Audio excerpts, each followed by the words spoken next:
and welcome to the NT Recap. It's great to be back, and we have an interesting and controversial show this week. We are talking about the axing of Dan Murphy's. Everyone has an opinion on this. We're also talking about the 2 announced AFL games in the NT, and we're also talking the shocking truth about how our water could contain dangerous amounts of lead in it. I am SOPHIA EMBERSON-BAIN. To my left, we have Ashley MANICAROS, and to my right, we have Amy Hetherington. Hey. And later on in the show, we're going to be talking with Damo and Matt, and also SAFIA. Oh, Amy, you love these guys. I'm really excited that SAFIA is going to be on the show, and I'm going to work for the next 10 minutes to keep myself cool until they're on screen. And then lose it. Well, let's get ahead so that you can talk to them as soon as possible. Yeah. Axing of Dan Murphy's. This has been 5.5 years in the making. Woolworths wanted to bring Dan Murphy's to the Northern Territory. I think we have a picture of Dan Murphy's across the Australia, and there are none in the NT. So it wanted to rectify that and have a Dan Murphy's up here. It was going to be a megastore. It was going to be one of the biggest in Australia. They were talking about having this massive Dan Murphy's in Darwin, and no, not happening. Not happening. Not happening. But it was going to happen, then it wasn't going to happen. And it was originally proposed to be at Bagot Road. Yep. And then it was going to move a kilometre up the way to Darwin Airport Retail Precinct. Both sites were hit with controversy, one of them being a lack of community consultation, and then the other one being that it would kill small businesses. Yeah, it's Dan Murphy's is the cheapest place to buy grog, and one of the biggest things with the community consultations is that those locations are so close to 3 dry communities, and it's kind of empowering to see that the people going back and pushing against this and is actually fought for this for 5.5 years. Yeah, it's resulted in a win for the people having a say, because all those people signing the petition, all these communities saying, hey, we weren't consulted with. It's I see it as a bit of a win for a lot of people in Darwin. Even Andrew Forrest weighed in on this. The richest man in Australia decided to have an opinion on this. Yeah, for me, look, there's a couple of interesting things associated with this. And Tell one us. One of them is that they actually commissioned their own independent report, and the independent report didn't give them the outcome that they actually expected, and that was, the recommendation was, don't proceed with the Dan Murphy's in Darwin. When you commission your independent report, it's usually to get the answer you want. Because usually that wasn't the answer they were those expecting. independent reports are so expensive. Who's wasting money on a... Well, clearly Woolworths are. So, but they've got money to waste. The other interesting thing to me, and look, and I have some sympathy with the position of the smaller retailers. I actually think it sends a negative message in relation to development. I don't mean that it's going to stop people investing, but it took 5.5 years to get to this position, and you've got to know where the goalposts are.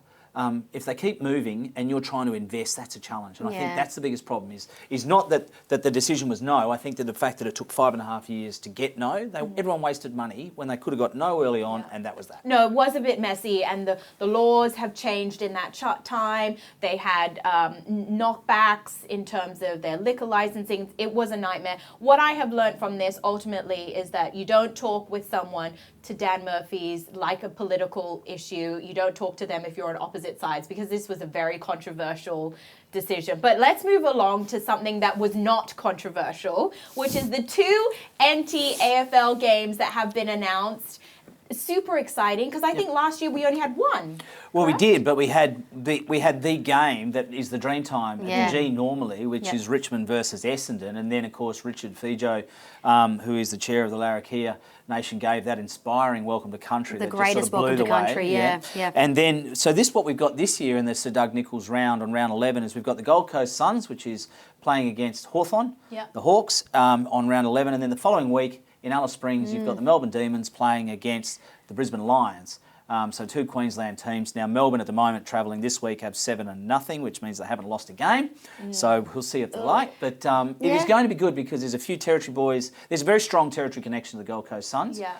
In fact, as there is to the Brisbane Lions. So I think Territorians who love their Australian rules will take these games very seriously and be interested in them. And if the games go well, the numbers are good, the fields are in a good enough condition. I mean, it's another one of those pushes and those arguments that, maybe it is time for the NT to have a team in the AFL. What's your take on this? Because I mean, you're an umpire. Yeah, so it's expensive, and that's my immediate take. Now, your take is, no, this is not happening. Can I give you this scenario? The Gold Coast Suns are the team. They're like the last franchise team in. they had to come up with $150 or $200 million, right, in the bank. And that included bringing on board 20 new sponsors who had never sponsored the AFL before, and having a stadium and a location to play. It is not a cheap enterprise. You will be looking at between $30 and $50 million annually to operate the team on the function. Tasmania want to join. Do they have that financial commitment? They've got a bigger Tasmania more- population. Like, Yeah. you look at it population-wise, they do. The other areas they were talking about is like a second SA team or a second WA team. And when you look at the Multiple breakdowns, teams, third teams for those places. You look at the breakdown of population, they've got more people. We have a potential to have 20 teams, which is a nice round number in the AFL, and I really like patterns, so that would be great. Look, the thing about Tasmania is that you would see what they're actually talking about also is relocating a Melbourne team. Yeah. So you would find one of the Melbourne teams, and Hawthorn, strangely enough, has done a lot of work in Tasmania and plays some of their games there. There is financial incentive for clubs to play here, and I don't want to let the cat out of the bag, but the Gold Coast Suns would be getting somewhere between $200,000 and $300,000 to play a game here, which is more than they will earn at the gate when they have a home game at Metricon Stadium on the Gold Coast. Well, what I find very interesting before we wrap up is that one of the NT players, Joel Jeffrey, has agreed, I think he's on your screen now, he has agreed to take brain scans annually to track concussions, because concussions are a big issue in the in the AFL, and they've also AFL announced that 12-day stand down rule. So I think it's great that he's an NT player and making a really big contribution to the sport in that regard. And this has been a big year for those kind of conversations. You look at Chelsea Randall from the AFL Women's, who got the concussion rule and wasn't able to play the grand final. She could have gone for second opinions, but she had that press conference and said, what kind of message am I sending if I keep fighting this? Let's look after our brains. Dustin Martin, who is probably the most decorated footballer in the last 3 seasons, didn't play at the weekend because of the concussion rule.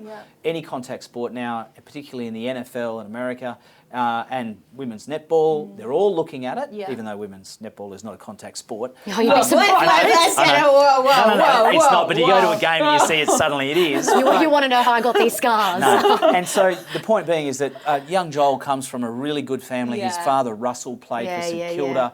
Played for the Brisbane Bears, actually, or the Lions when they were the Bears. So what he is doing is tracking an entire career. So it is really positive, and it also shows that the AFL is committed to player welfare, which is something that all sports talk about, not many do. Now let's move along to talk about something that shocked me this week, which was multiple news outlets nationally were talking about how there are lots amount of lead, possibly, in our water that is above the Australian accepted standard. And so they are thinking about changing, or I believe they are changing the Australian construction guidelines to have, instead of having 6% permissible amount of lead in plumbing fixtures, to being 0.25%.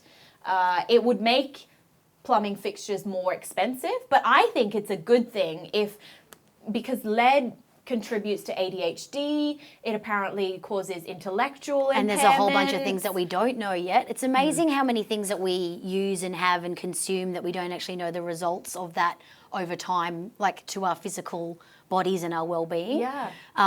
It's scary to think about stuff like that in your tap water. Well, I mean, it's a little. It is what it was constructed with. I think you'll find that most of the problem with lead in the water is from how it was constructed in the 50s and 60s. A lot of the internal utility pipes are old. But also it's cheaper materials that potentially have this lead in them, because that's what the study wasn't old. The study is current. It won't be. But the fixtures that they're talking about will be old. Because we've got the infrastructure that's been built was built ages ago before we realised there was a problem. No, and if you look in the older suburbs of Darwin in particular, it is the same with a lot of the infrastructure that's in place there. And remarkably, asbestos is also through a lot of water piping, particularly in Central Australia. Ultimately, we need to pay attention to this and consider your water fixtures and whether they need to be replaced. But in talking about water, we have Damien and Matt, and they have found arguably the most epic barbecue spot. I don't want to give it away.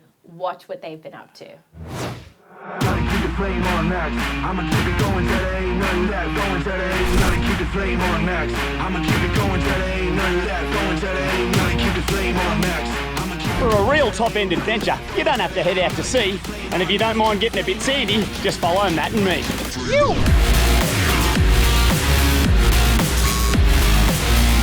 Yeah! With 8 metres difference from low to high, you'll either be real wet or be real dry. It's important to have a weather app that shows the tides for this reason.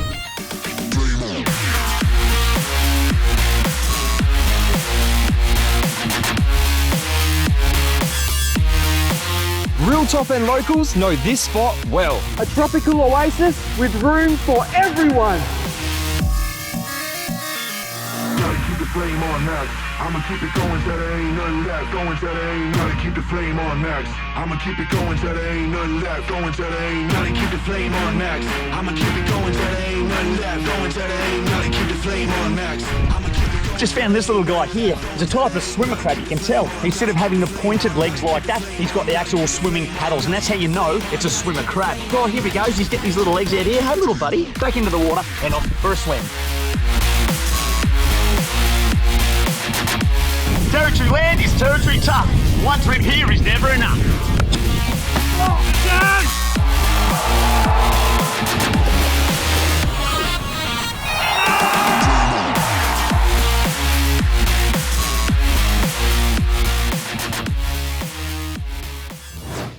Oh my gosh.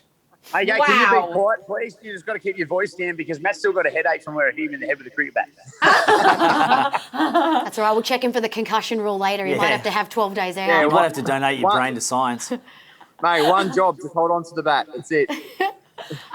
You guys are in a pool, it seems. Is that right? We were in a pool. We didn't really think this one out, and it's the start of the dry season. And like when you jump in the pool on a real hot day, it's nice in the pool. When you jump in the pool on a cool day, it's no good. So Matt and I, our knees hurt. We're getting old now. No, Damo's knees hurt. Damo's knees hurt. And Matt's head hurts. And the head That's so like funny today. because I don't have my phone, but I'm pretty sure it's like 30 degrees and you're saying it's cold.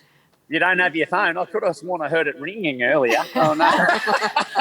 The sandbar is such a cool spot to hang out, right? Like what It's a unreal. cool like territory thing to do. I got a question that's important though. Like when you're playing cricket, did you use any sticky tape or anything like that? Any sandpaper in that, or are you guys playing clean? We tried, Sticky tape or sandpaper. we tried to keep it quiet, but unfortunately we got busted. We're not cheaters, mate. Can I ask you this? And it's probably there for the beginners. There, you're just swimming in the water there, and was there any floating handbags, any rich handbags coming past, in terms of when you're in there, and the water temperature, and what does that mean for stingers? I'm going to take this one because I feel like I can do it in the quickest amount of time possible. It's not stinger season at the moment. The box jellyfish is the most toxic thing known to man, but they're there in the summer months. And crocodiles in the harbour.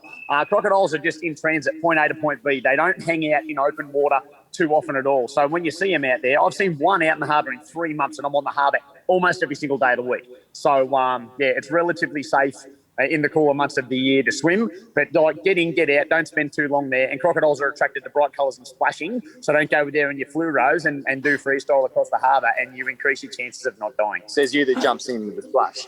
Yes. Good I don't to wear a bloody know. fluoro life jacket. Thanks. What's I that? don't think I'll be swimming, but that is an epic spot. Thank you Not guys in for that spot. checking that out for us. See you next week. You. Oh, wow. I feel like I want to go there. Yeah, well, I mean, I there's can't all believe sorts you of haven't. events that happen there. They've got the cricket and the variety bash and things like that happens in those sort of spaces. So Yeah. worthwhile getting over to the sandbar if you can. Tell us what's happening this week because there is, oh my gosh. It's insane. The dry season is well and truly here, my friends. I swallowed a dragonfly yesterday, so that is definitely proof that it is the dry. It's also Mother's Day on Sunday, so there's heaps of events happening. So if you're in Alice Springs, Central Australian region, last week we talked to Nikki Britton from the Melbourne International Comedy Festival. Roadshow's got their show there in Alice Springs this weekend.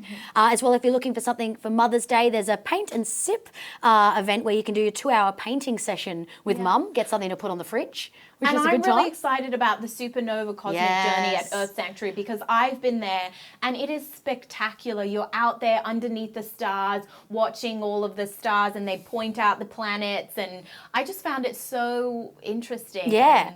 And this event's cool because they've got music and like live music that's been written for the stars. So Yeah. it's just showing off Alice Springs and their incredible talent that they've got down there. Yeah. If Check it you're, out.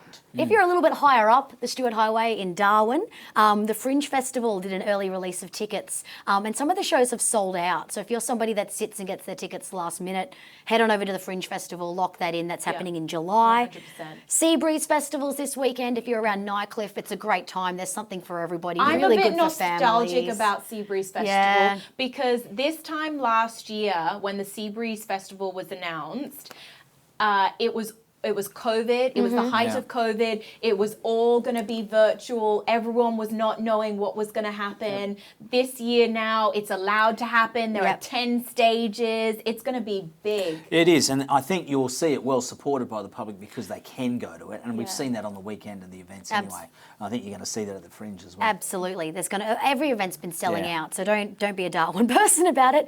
Deck Chair Cinema is also back, which is one of my favourite things to do in Darwin. So I happen to be walking past the Deck Chair Cinema on Saturday, and I would say to you that lineup was about 50 metres long. Yep. Wow. So again, book those tickets, get things sorted. Let's change the culture of Darwin in terms of tickets. Speaking of tickets, hey, you know how last week we had the giveaway for the One More Step album launch at Darwin Entertainment Centre with our wonderful Max Fredericks? Yes.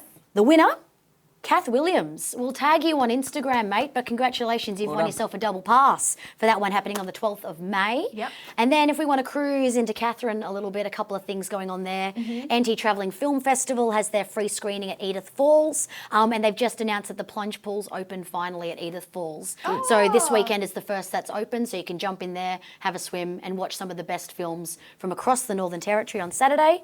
And multiple restaurants are open for Mother's Day brekkie, but again, book. Mother's Day breakfast on Sunday is always chockers, wherever you are in the Territory. Yeah. So just make sure that you lock those plans in. So how do you all feel about making your mother go to a restaurant and cook? Why don't you just let her cook at home?